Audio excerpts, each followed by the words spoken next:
Okay yes sir, good morning. क्या हो रहा बच्चों? Section number 19। इधर ध्यान भाइयों, एक मस्त एग्जांपल दूं क्या आपको मैं? इधर ध्यान, इधर ध्यान। मान लो, गुड बेटा, अच्छा सेक्शन है सर। सर ये चैप्टर जो ना बेटा मस्त चैप्टर है सर। ठीक है, ये चैप्टर के अंदर जो भी प्रोविजन मिलेंगे सब लॉजिकल है, सब काम के है, प्रैक्टिकल लाइफ में काम आएंगे और हम अच्छे से पढ़ेंगे सर सबको। सेक्शन नंबर 19, नजर इधर। Whenever set of articles are imported into India, तो किस रेट से कस्टम पे करना है, किस में क्लासिफाई करना है, उसके बारे में एक क्वेश्चन है बेटा। मान लो मैं एग्जांपल दूंगा तो आपको मजा आएगा जीवन में बेटा। ये क्या हो गया रे?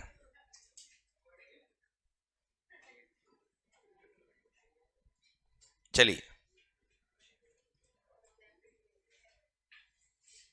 मान लो, गुड, आपने कुछ गुड्स इंपोर्ट करी बेटा। दिल थाम के देखिएगा, मजा आएगा आपको। क्वेश्चन समझ में आना चाहिए, आंसर तो अपना मजा आएगा बच्चा। ठीक है, कि ये सेक्शन लगता कब है बेटा, आखिर ये सेक्शन आया क्यों बेटा? सुनना सर, सबका हूं नहीं आ रहा है। बाहुल भाई तू वैसे बैठ बेटा, पर गर्दन नहीं हो रहा बेटा। ठीक है सर, मान लो सर, इधर नजर इधर sir, in case of custom. क्या बोला sir? In case of custom. इधर इधर नजर। सर आपने गुड्स इंपोर्ट करी बेटा। क्या इंपोर्ट करी बेटा? पर पता है स्नेहा, गुड्स इंपोर्ट करी बेटा। इधर कौन कौन सी बेटा? ए बी सी डी और जी बेटा। क्लियर? ये आपने इंपोर्ट किया बेटा। कितना कितना यूनिट? एक ही यूनिट सबका बेटा, सबका एक एक यूनिट बेटा। हाँ एक एक बहुत है बेटा। ठीक है सर, इन पे रेट ऑफ ड्यूटी कितना था बेटा?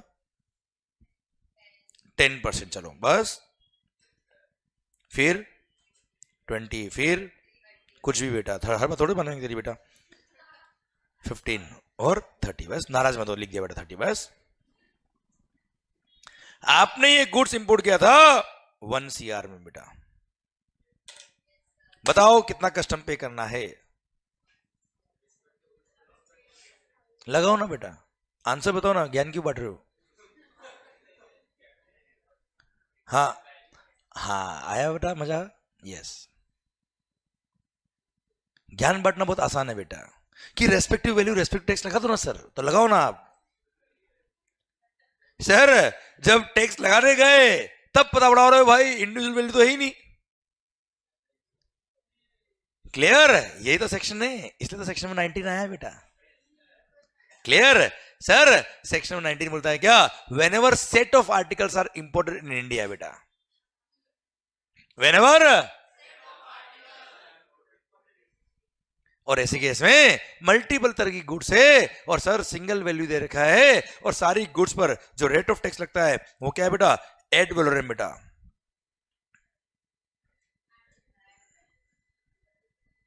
एड वैलोरम ड्यूटी मतलब, एड वैलोरम ड्यूटी मतलब परसेंटेज ऑफ वैल्यू बेटा। अब क्या करेंगे? हवन करेंगे बेटा। सर पर हवन करने से कस्टम का अमाउंट नहीं निकलेगा बेटा।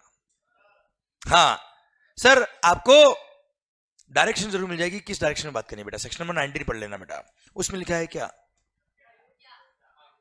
कि सर याद करो, जीएसटी में हमने पढ़ा है मिक्स सप्लाई।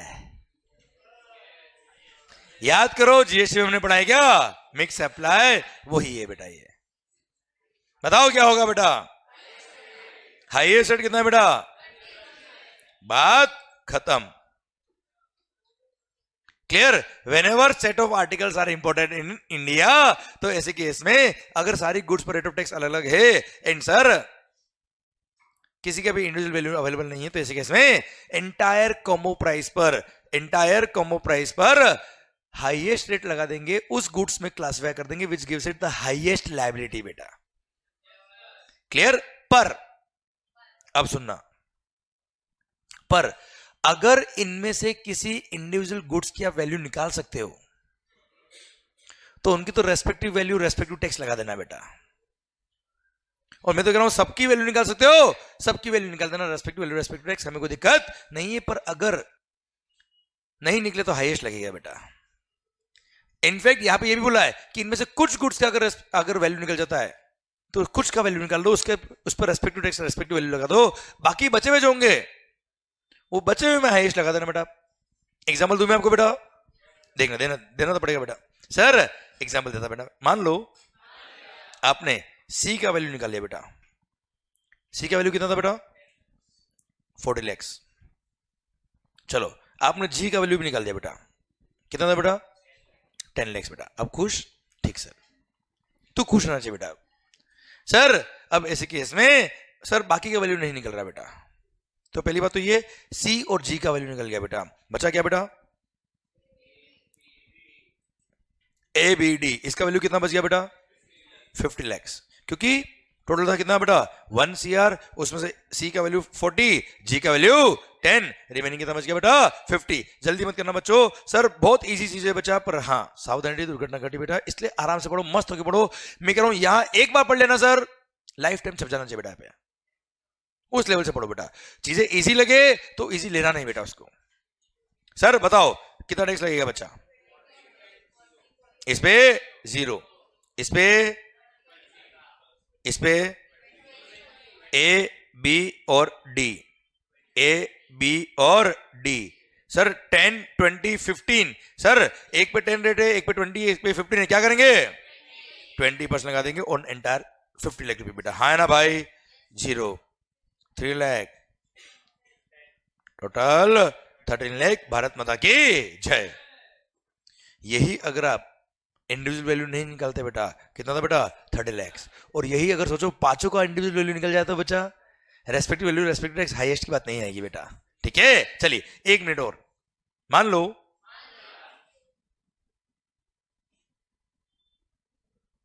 केस नंबर 2, आपने जो गुड्स इंपोर्ट किया उस पे स्पेसिफिक ड्यूटी थी बेटा। क्या थी बेटा? स्पेसिफिक ड्यूटी मतलब अमाउंट पर यूनिट फिक्स था बेटा। जैसे आपने गुड्स इंपोर्ट किया, कितना, कौन कौन सा बेटा? बोलो ना फटाफट। पी, ए तो उधर था ना बेटा। Sir P Q R S और बेटा टी आता है, P Q R S T. ठीक है, यू कहां से आ जाएगा बच्चा? ठीक है, अच्छा सबकी एक एक यूनिट आपने इंपोर्ट करी बेटा। ठीक है, ड्यूटी कितना था बेटा इन पे? इस पे था 10,000 रुपये बेटा पर यूनिट, इस पे 20,000 रुपये पर यूनिट, इस पे नील था बेटा, इस पे रुपीज 50,000 पर यूनिट बेटा, इस पे रुपीज 15,000 पर यूनिट था बेटा। हाँ है ना भाई? और ये आपने इंपोर्ट किया कितने बेटा? 1 CR में बेटा। अब बताओ कितना कस्टम पे करना है? बताइए कितना कस्टम पे करना है? यहां पे क्या हाईएस्ट रेट की बात आएगी क्या? यहां वो तकलीफ आएगी क्या? नहीं। क्यों नहीं आएगी? क्योंकि यहां पे वैल्यू से कोई मतलब है ही नहीं। ठीक है, पर यूनिट पर टैक्स, बात खत्म बच्चों। ठीक है, तो सर 30 80 90 5,000 इज द कस्टम का अमाउंट। भारत माता की जय। तो whenever goods are imported on which duty is payable as per specific duty बेटा, तो ऐसे केस में दिक्कत नहीं बेटा। चलो एक लास्ट बात और बच्चों, मान लो कुछ जल्दी बेटा आपको? मेरे को बिल्कुल भी नहीं बेटा।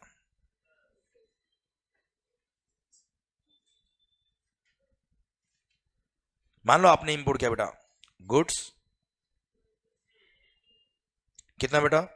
ए बी पी क्यू और जी। ठीक है, कितने में बेटा? 1 CR में बेटा। ए पे रेट कितना है बेटा? 10, बी पे 20, P pay rupees 10,000 per unit, B Q पर 20,000 पर यूनिट, जी पर 30 नहीं, चलो जी के जगह पे चेंज कर लो, डी कर लेते चलो। हाँ मालिक बताइए। अच्छा सबका एक यूनिट है बेटा, बताओ कितना कस्टम पे करना है सर? क्या बेटा? स्पेसिफिक वाला तो टेंशन ही नहीं बेटा। चलिए 1 मिनट, ये रुपीज 30,000 पे करना है बेटा। हाँ, प्लस क्या? अब बाकी के बचा कौन सा, ए बी और डी।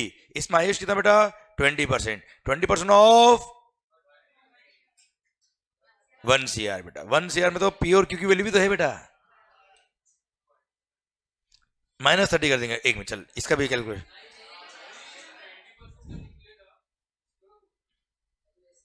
तो बात घुमा फिरा के वही आ जाएगी बेटा, तुझे बोल रहा है वो।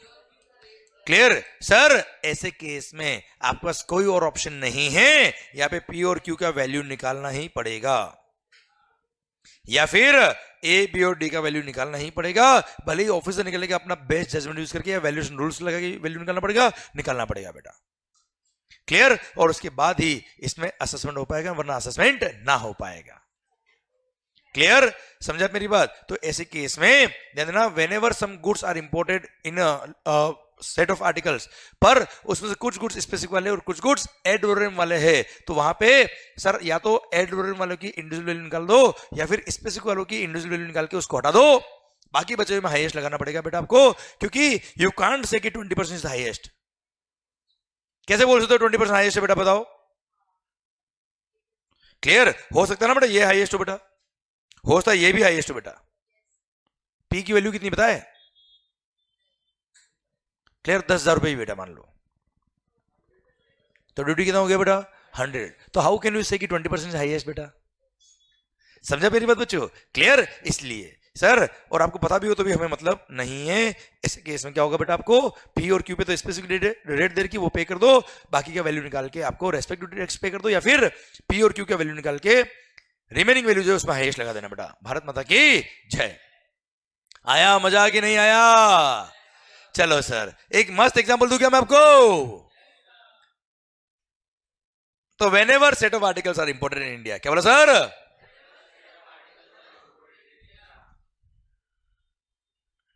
तो सर अगर एड वैल्यूएम ड्यूटी वाला गुड्स है तो highest rate will be applicable. Bharat Mata की जय।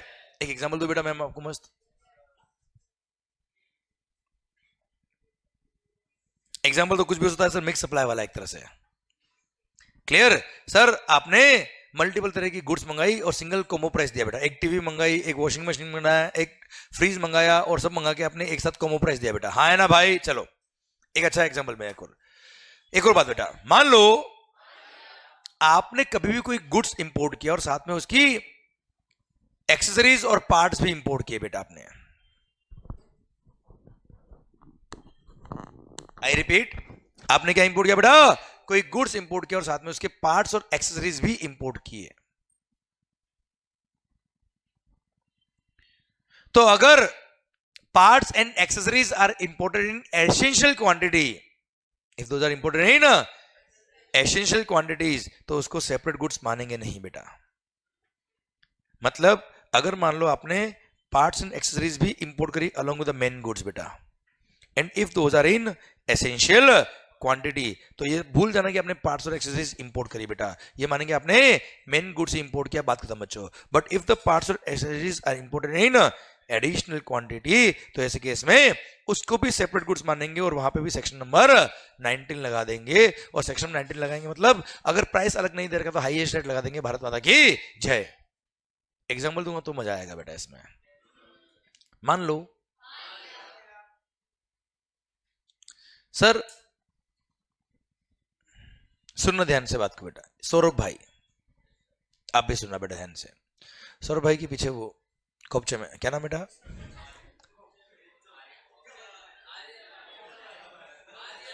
आर्यन। हाँ बेटा, इधर इधर आर्यन भाई। अरे यार सर, आर्यन भाई ने मान लो एक कार इंपोर्ट करी बेटा। क्या इंपोर्ट करी बेटा इन्होंने? कार। ये क्या था सर? इन्होंने एक कार इंपोर्ट करी और साथ में एक टायर एक्स्ट्रा आया बेटा। अच्छा अरे भाई, केवल एक टायर आया वो नहीं बोल रहा हूं, 4 टायर तो लगे हुए हैं बेटा।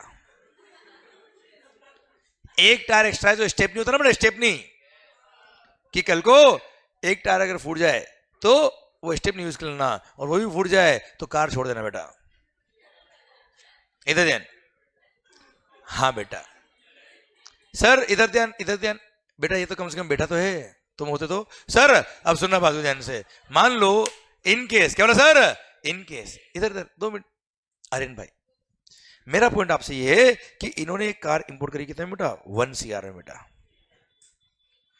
साथ में एक टायर एक्स्ट्रा आया, सर कारबोरेटर कितना 10%, टायर प्लेट कितना बेटा 20%, बताओ सर अलग अलग वैल्यू नहीं लिखी बिल पे, बताइए कितना कस्टम पे करना है, आवाज नहीं आ रही ओए, कोई डाउट नहीं, पर सर यही हमारे कुशल भाई बेटा,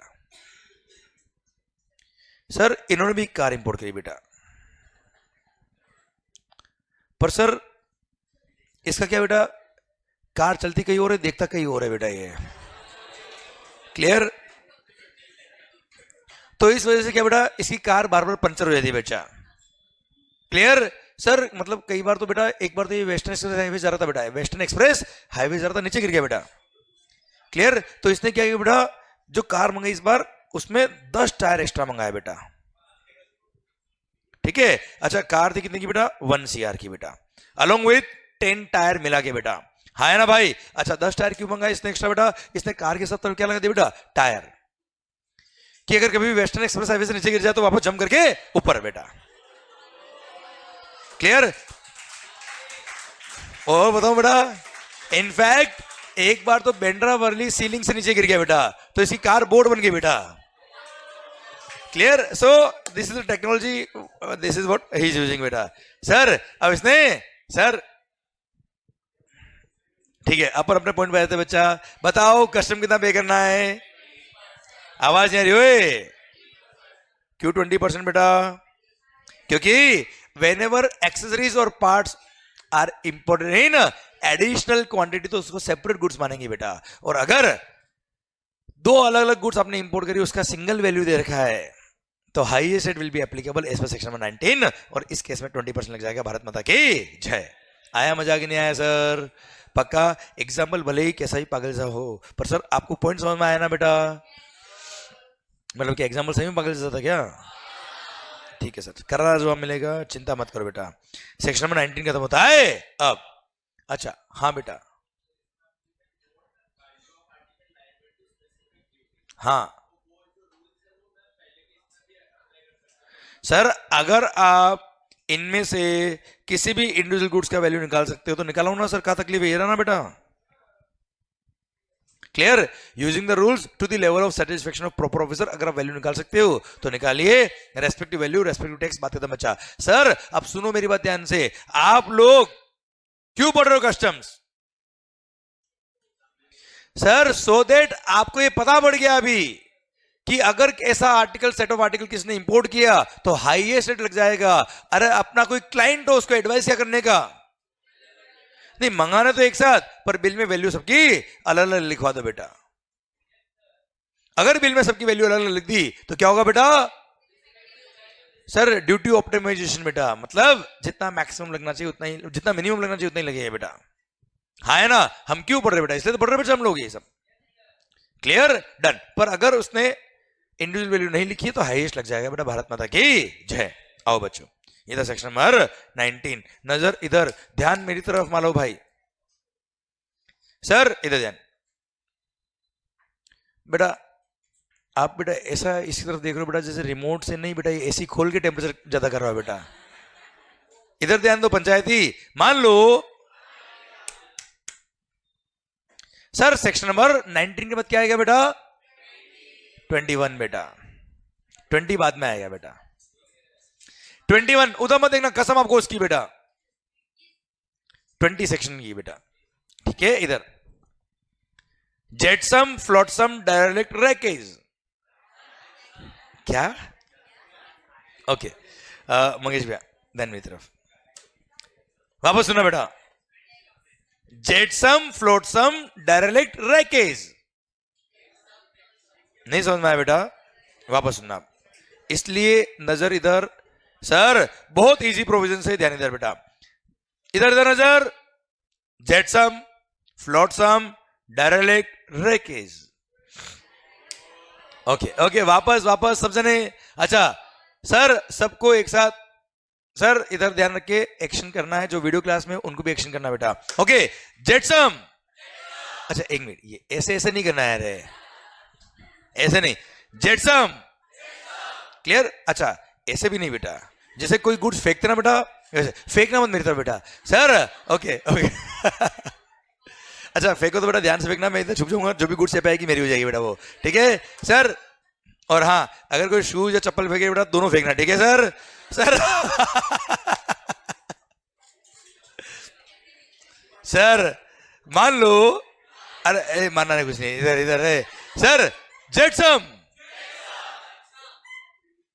अच्छा सर सबको, सबका, नीरज भाई क्लियर, जेटसम। वो तेरे को देख के बोला था बेटा ऐसे ऐसे नहीं करना है बेटा, ठीक है सर ओके। फ्लोटसम, अच्छा ऐसे डूब जाएगा होशियारी, ऐसे फ्लोट कराना है, फ्लोटसम, ठीक है। डेरेलिक्ट, डेरेलिक्ट, ऐसे यही पे ये भी नहीं, डेरेलिक्ट।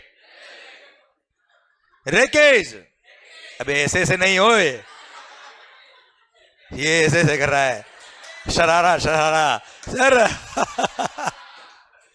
सुनना बात ध्यान से, ओके ओके वापस ढंग से ढंग से ढंग से ढंग से। सर वीडियो क्लास में जो है प्लीज आप लोगों को भी करना है बेटा, भले ही घर में पेरेंट्स देख रहे हो कोई तकलीफ नहीं है सर। जेटसम, जेटसम, अरे एक्शन होना चाहिए, जेटसम, flotsam, डेरेलिक्ट, wreckage, wreckage, flotsam, flotsam, wreckage.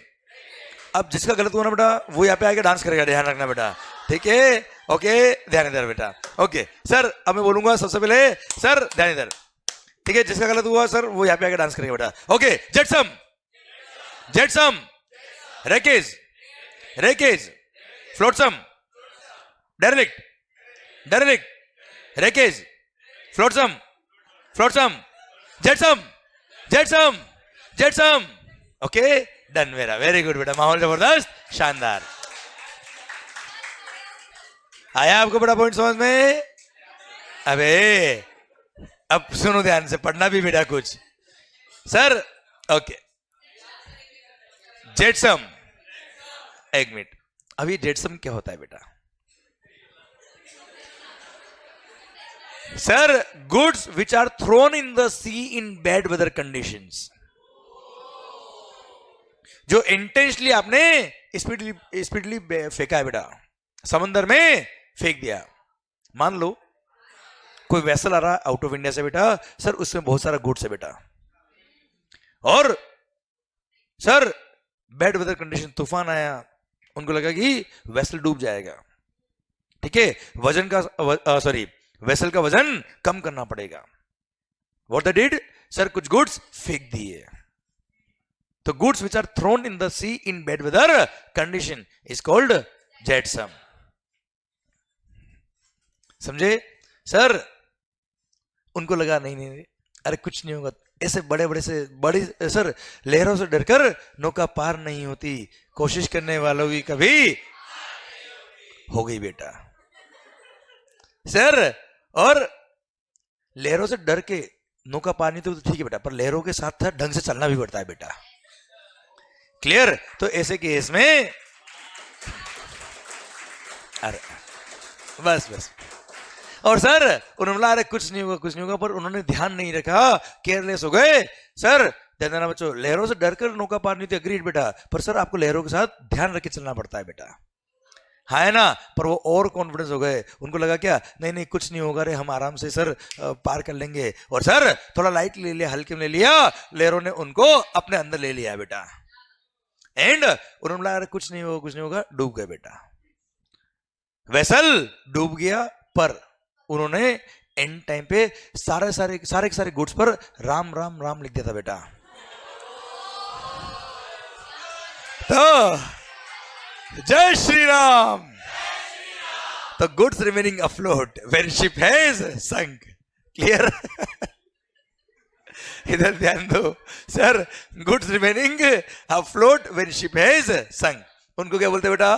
Flotsam. Goods remaining afloat when ship has sunk, बेटा राम लिखा है नहीं लिखा है बेटा, वो अपनी श्रद्धा की बात है बेटा। सर सुनना, अब श्रद्धा को नहीं मत पूछना बेटा। सर मान लो, इधर ध्यान सर, जेटसम समझ में आया बेटा आपको?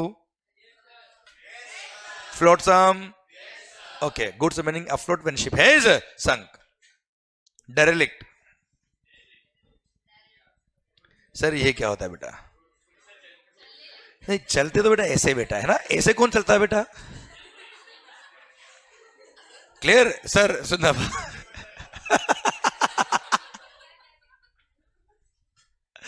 ऐसे चल के सर ऐसे तैरते बेटा। तो सर मान लो दो लोग अकेले बोट लेके स्टीमर लेके सर जहाज सर समंदर में गए बेटा। सुनना ध्यान से, दो लोग अकेले बोट या स्टीमर लेके सर समंदर में गए बेटा। तूफान आया क्या बेटा? आप उसकी ऑडिट मत करो कि दो लोग अकेले कैसे होते हैं बेटा। क्लियर? इधर ध्यान बच्चा। सर इधर ध्यान। अरे जब दो लोग एक दूसरे को नहीं देख रहे होते, लोग उनको देख रहे होते बेटा, तब दोनों अकेले होते बेटा। क्लियर? अब समझा बेटा? ओके। मान लो जैसे बेटा उस दिन तू कार्टर रोड पे पकड़ा गया बेटा, याद आया बेटा?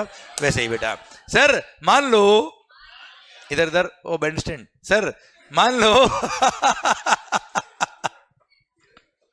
सर इधर पॉइंट मेरा आपसे ये कि सर दो लोग बोट लेके स्टीमर लेके समुद्र में गए बेटा।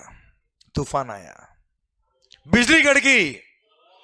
कोई रोमांटिक सीन नहीं होए सर। सुनना, उन दोनों को लगा कि बोट डूब जाएगी बेटा, दोनों कूद गए, बोट रह गई बेटा। सर दोनों का नहीं पता बेटा।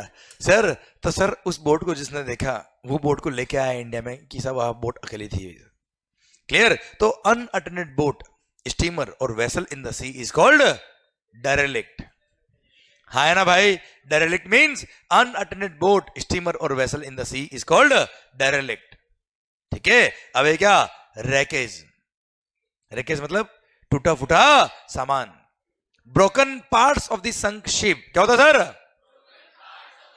ब्रोकन हार्ट्स नहीं, broken parts of the sunk ship. Clear? Sir are called wreckage. हाँ है ना भाई? अब सुनो बच्चों, सर पॉइंट है बेटा, क्योंकि ब्रोकन हार्ट्स दिखते नहीं कभी बेटा। सर सुनना, हाँ है ना भाई? वो केवल फील होते बेटा। हाँ है ना? सर सुनना बेटा, तू तेरे आंखों में पानी क्यों आ गया बेटा? सर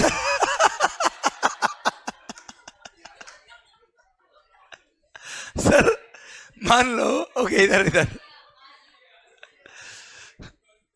भूल जा बेटा, उसको भूल जा, कोई दिक्कत वाली बात नहीं है सर। दगाबाज, मैंने कहा भूल जा तो भूल गया। सर पॉइंट ये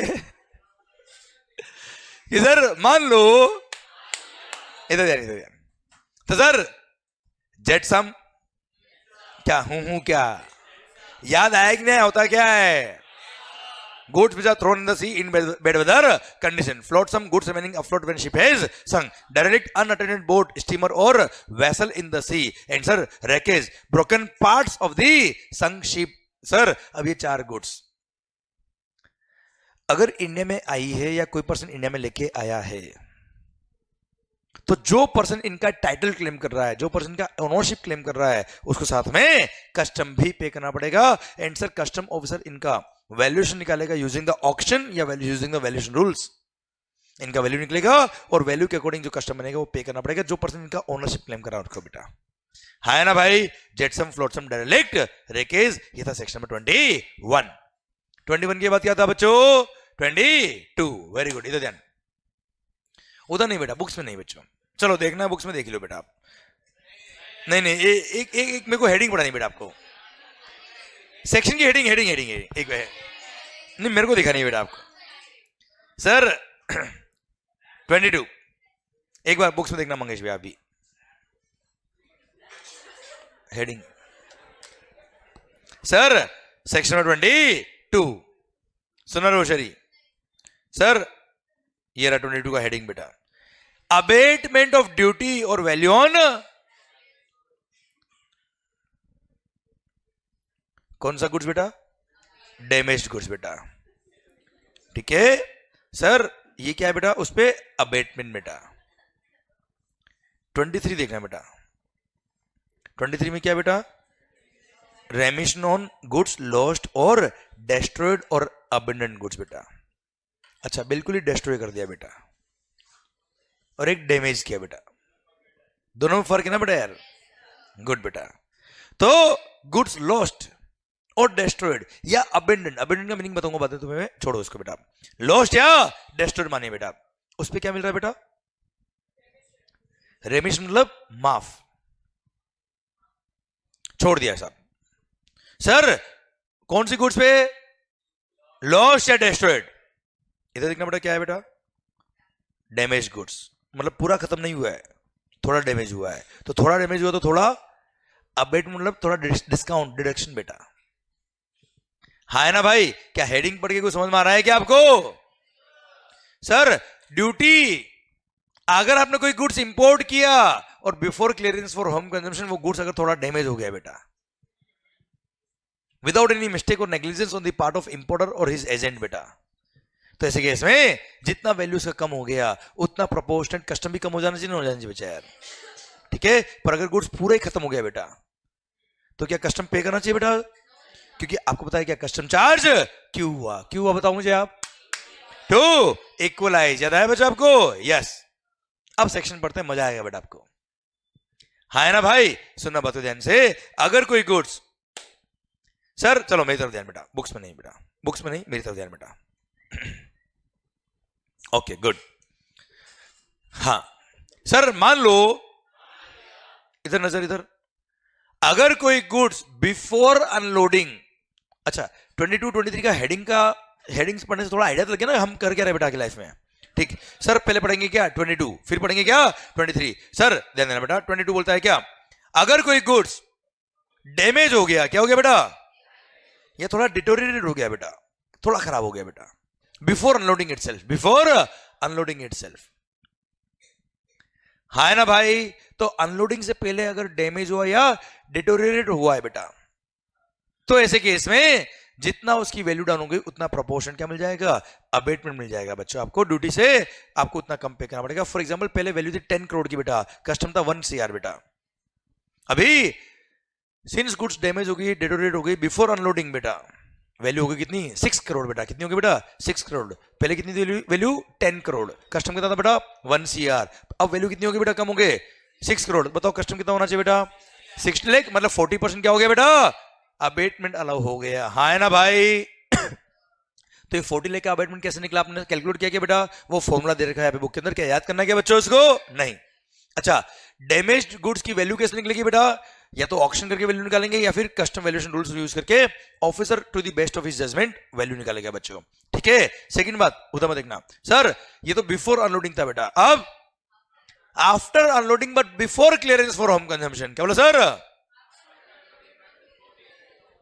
अच्छा आफ्टर अनलोडिंग हो सकता है goods are in the custody of the custodians बेटा, या हो सकता है goods are in the warehouse बेटा, और ultimately before removal for home consumption goods क्या हो गया बेटा, डैमेज हो गया विदाउट एनी मिस्टेक और negligence on the part of importer और हिज एजेंट, क्लियर। तो ऐसे केस में उन गुड्स पे सर जितना वैल्यू कम हो गया उतनी वैल्यू पे कस्टम का आपको क्या मिल जाएगा, अबेटमेंट मिल जाएगा, डिस्काउंट मिल जाएगा, डिडक्शन मिल जाएगा, और नेट वैल्यू पे ही टैक्स पे करना बेटा आपको, बोले यस सर, नेट जो कस्टम बनेगा उतना लेस करने के बाद उतना ही पे करना बेटा आपको, ठीक है सर, ठीक। पर ध्यान देना बच्चों, यहाँ पे बिफोर अनलोडिंग वर्ड यूज किया क्या, डैमेज्ड और डिटोरिएटेड बेटा, बट आफ्टर अनलोडिंग केवल वर्ड काम आया क्या बेटा, डैमेज्ड, मतलब अनलोडिंग होने के बाद अगर कोई गुड्स डैमेज हुआ है तो अबेटमेंट अलाउड है बेटा, अगर अनलोड होने के बाद कोई गुड्स डिटोरिएट हो गया बेटा तो आपकी गलती, क्यों जल्दी क्लियर कर देते बेटा आप लोग, जब आपको पता है गुड्स खराब होने वाला है तो आप क्यों नहीं आए, कोई अबेटमेंट नहीं मिलेगा, क्लियर। तो सर बिफोर अनलोडिंग क्या बोला सर, अबेटमेंट मिलेगा भले ही गुड्स डैमेज हुआ हो या डिटोरिएट हुआ हो बेटा, पर after unloading but before clearance for home consumption अगर कोई गुड्स डैमेज हुआ है तो ही अबेटमेंट मिलेगा, डिटोरिएशन के केस में अबेटमेंट नहीं मिलता। इसी के साथ भारत माता की जय, और इसी के साथ सेक्शन नंबर 22 खत्म होता है। अब कोई खास बात, कोई टफ बात नहीं, ठीक है सर। अच्छा मैंने यहाँ पे क्लियरली लिखा है बेटा, बिफोर सर बिफोर और ड्यूरिंग अनलोडिंग कोई गुड्स डैमेज हुआ बेटा, डैमेज हुआ या डिटोरेट हुआ बेटा, देखो ध्यान से, डैमेज्ड और डिटोरेटेड बेटा, ठीक है। पर यहां पे अनलोडिंग के बाद क्या बेटा, केवल डैमेज ही लिखा है मैंने बेटा, हाँ है ना मालिक, क्लियर, ध्यान रखिएगा बेटा बात को आप। अब सर मान लो सर कोई गुड्स आपने इंपोर्ट किया, क्या क्या बेटा आपने इंपोर्ट, पर sir before removal for home consumption, बहुत बुरा हुआ बेटा इसके साथ, गुड्स लॉस हो गया, डिस्ट्रॉय हो गया। अच्छा, अदर देन पिलफ्रेज बेटा, पिलफ्रेज मतलब क्या होता है बेटा, स्मॉल या पेटी थेफ्ट, चिंदी चोरी बेटा,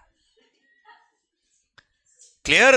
पर सर इसके लिए सेक्शन में 13 दे रखा अलग से बेटा, अरे क्या दे रखा है 13, पिलफ्रेज की केस है बेटा, इसलिए पिलफ्रेज वाला पॉइंट छोड़ दीजिए बेटा। उसके अलावा अगर कोई गुड्स लॉस हो गया, डिस्ट्रॉय हो गया बेटा, नजर इधर, मालव भाई,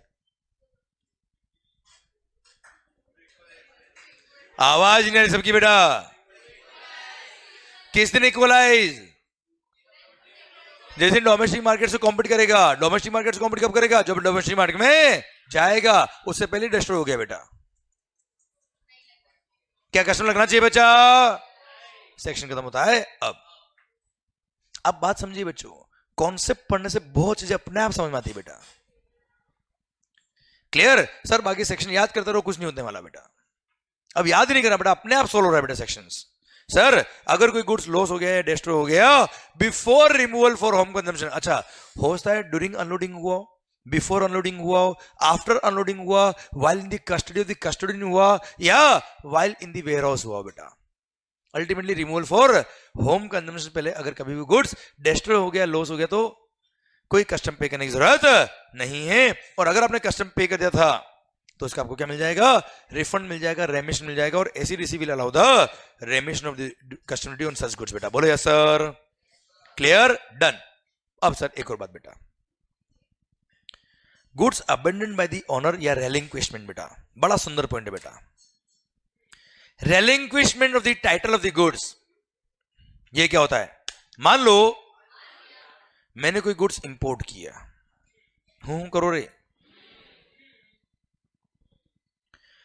कस्टम पोर्ट पे आ गया, before clearance for home consumption, अगर किसी भी कारण से मेरे को गुड्स नहीं चाहिए, क्या बोला सर, अगर किसी भी कारण से मेरे को गुड्स नहीं चाहिए, आई रिपीट, इस वर्ड में बहुत दम है बेटा, किसी भी कारण से,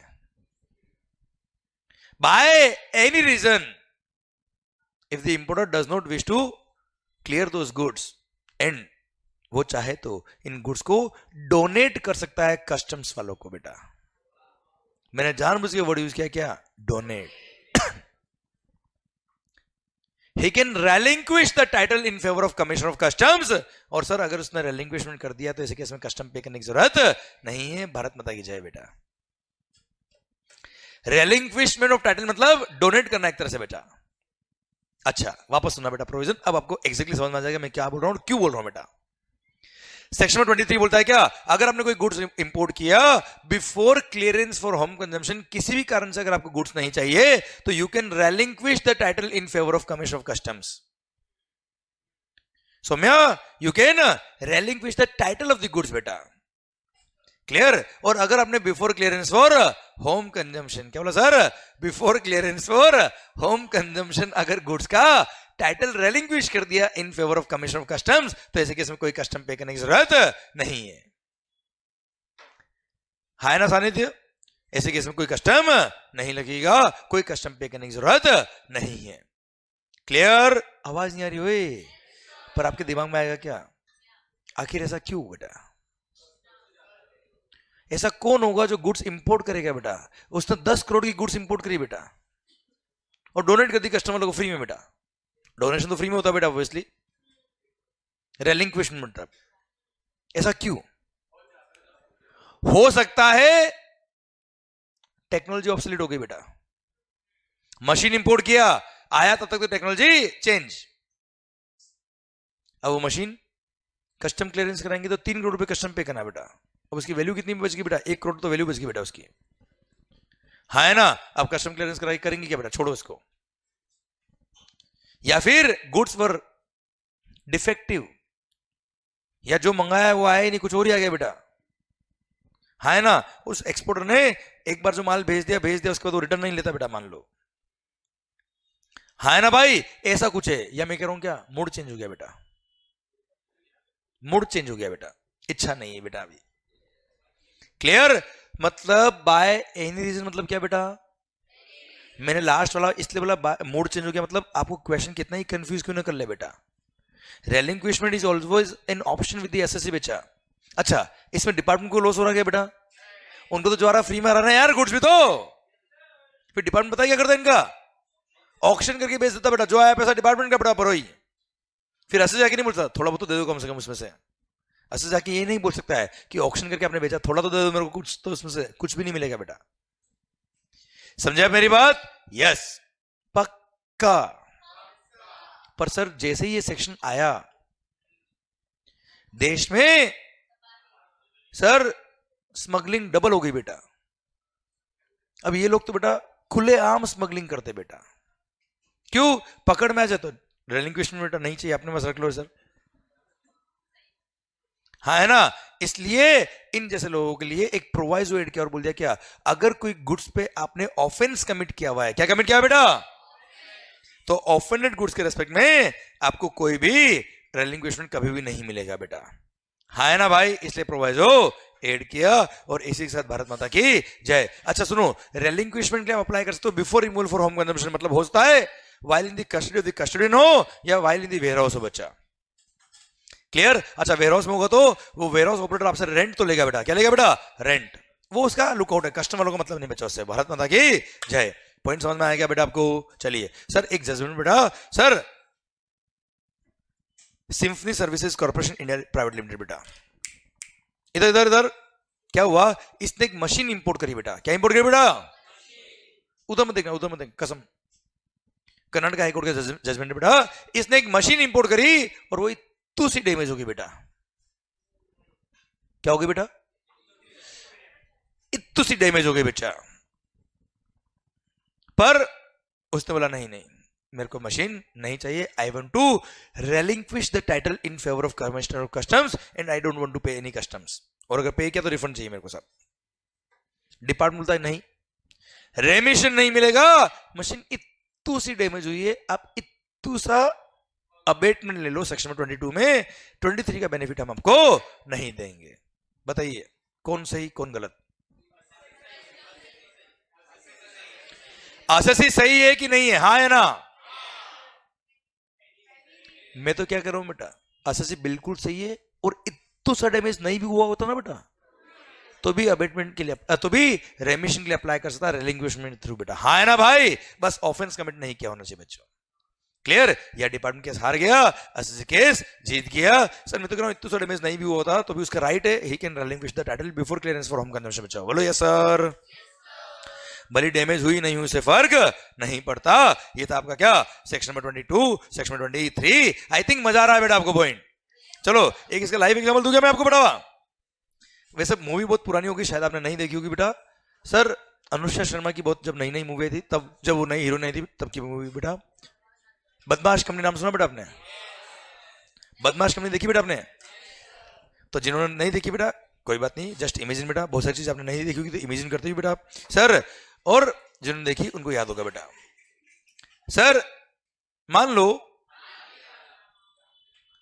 अच्छा मानना कुछ नहीं बेटा, जस्ट बता रहा हूं बेटा मैं, बदमाश कंपनी मूवी बेटा, उसमें उन्होंने क्या किया था बेटा, सर आउट ऑफ इंडिया से उन्होंने शूज इंपोर्ट किए थे बेटा। जिन्होंने मूवी नहीं देखी सुनो ध्यान से, जिन्होंने देखी उनको भी रिवाइज हो जाएगा बेटा एक बार, ठीक है? और हाँ जिन्होंने मूवी देखी बेटा वो केवल यही रिवाइज करेगा बेटा। अब सर पॉइंट, पूरी मूवी रिवाइज मत करना बेटा आप। सर उसमें क्या क्या शूज इन्होंने इंपोर्ट किया बेटा। अब शूज जो इंपोर्ट किया आउट ऑफ इंडिया से, बहुत महंगे शूज थे बेटा, पर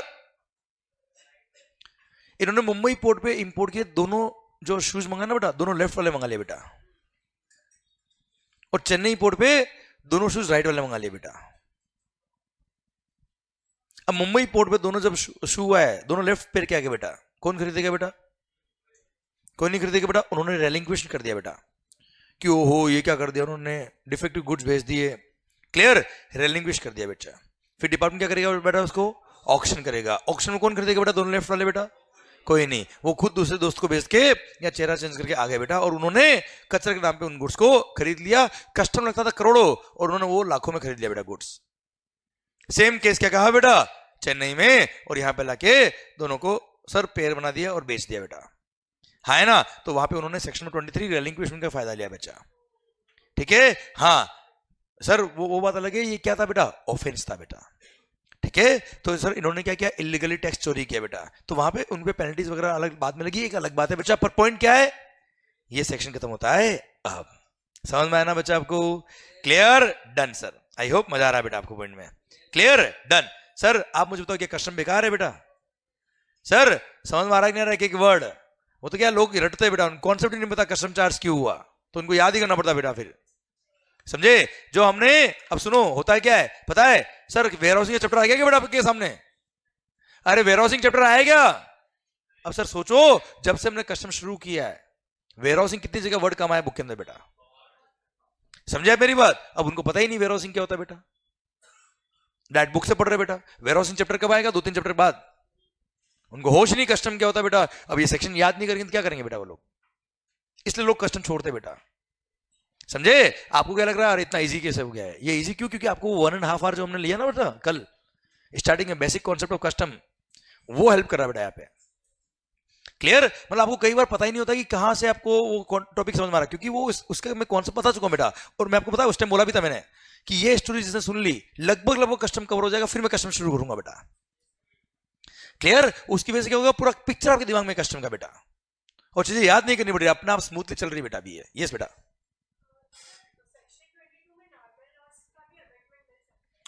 बिल्कुल मिलेगा ना, क्या दिक्कत है सर, कस्टम चार्ज क्यों हुआ तो, अच्छा आप मुझे तो कस्टम चार्ज क्यों हुआ, बात खत्म सर। जितना गुड्स डोमेस्टिक मार्केट में जाएगा उस पर कस्टम पे करो, बात खत्म सर, क्लियर। भले ही during transit loss normal loss हो एबनॉर्मल हो, हमें कोई दिक्कत नहीं है, फायदा लो ना दिया तो सर। हाँ चलिए ठीक, एक मिनट रुक जा, है ना, 1 मिनट रुक जा, एक सेक्शन और बता रहा हूँ फिर मजा आएगा तेरे को बेटा, हो सकता तेरा आंसर उसमें आ जाए बच्चा। हाँ बेटा सर ध्यान दीजिए बेटा, अगर कस्टम लगेगा तो एडिशनल कस्टम ड्यूटीज भी लगेगी बेटा, अगर कस्टम नहीं लगेगा तो एडिशनल कस्टम ड्यूटी भी नहीं लगेगी, मतलब 3739 लगेगा अगर कस्टम लगेगा, तो कस्टम नहीं लगेगा तो वो भी नहीं लगेगा बच्चा, ओके। क्योंकि सर प्रोवाइड था ना सर सेक्शन नंबर 5 सबसेक्शन 1 में कि इंपोर्ट ऑफ गुड्स पे कस्टम लगेगा at the time of payment of custom duty बेटा, कस्टम ही लेवी नहीं हो रहा है तो ये भी नहीं लगेगा बच्चा, ओके सर।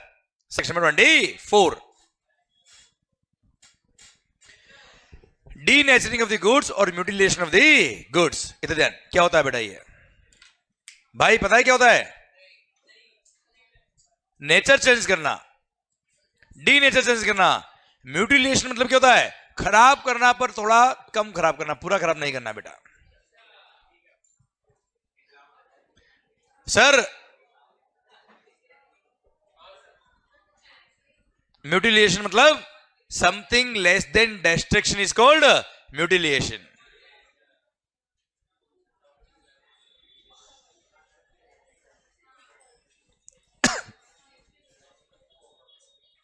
हो गई बात बेटा,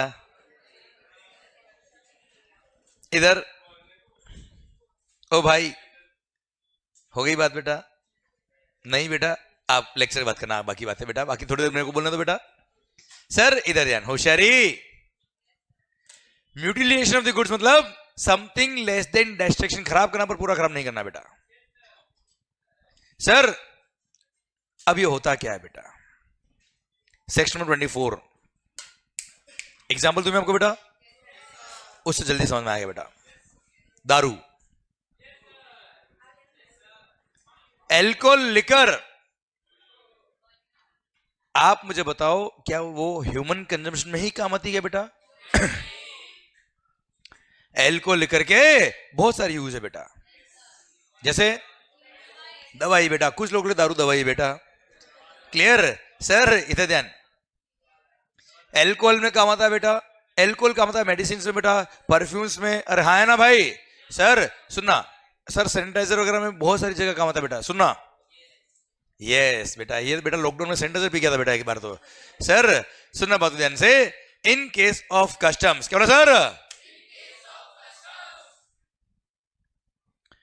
अब आपने मानो दारू इंपोर्ट करी बेटा, अब एल्कोहल लिकर पे रेट ऑफ कस्टम्स हायर है अगर आपने इंपोर्ट किया फॉर ह्यूमन कंजम्पशन बेटा, पर यही अगर आपने इंडस्ट्रियल यूज के लिए इंपोर्ट किया तो rate of customs is lower on the alcohol liquor बेटा।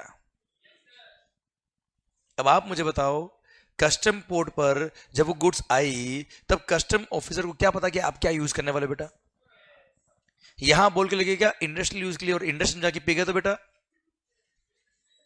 है ना बेबड़ो। इसलिए सर सेक्शन 24 आया और वो बोलता है क्या sir, at the request of the importer,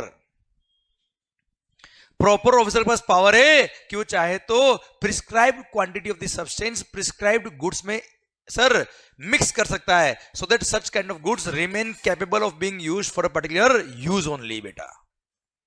मतलब फॉर एग्जांपल दारू में क्या मिला लेंगे बेटा,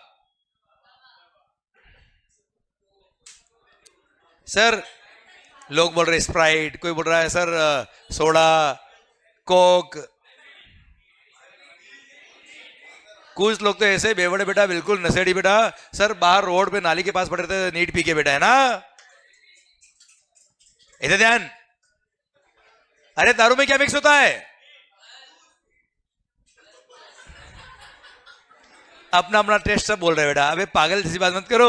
सर इथेनॉल, कभी इथेनॉल मिक्स करके दारू पी बेटा आपने, कभी पीना बेटा। सर अब पॉइंट ये है कि अगर एल्कोहल लिकर में एथेनॉल मिक्स कर दे तो it becomes unfit for human consumption बेटा, है ना। कुछ लोग तो बेटा वो भी पी लेते बेटा सर, और फिर यस सर यहां बैठ के करते बेटा